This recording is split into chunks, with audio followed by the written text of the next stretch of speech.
Hi! In this video, you'll learn how to prepare and download the theme on which you've worked previously. Here is the icon Prepare Download. Click on this, and the system will start to prepare the file for download. It may take a few minutes, so wait. When the button turns blue, it shows that our download is ready and we can download it now.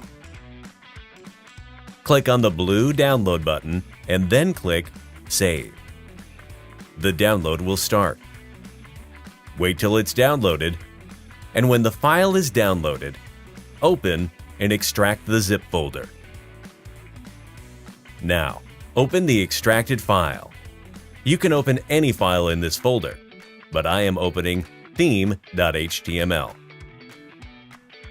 You can see whatever changes we had made. May it be logo, color, or favicon. Every change is reflected here. All the pages are here, and whatever the changes we made with color are also visible here and on all the pages. That's all for now. I will see you in the next video.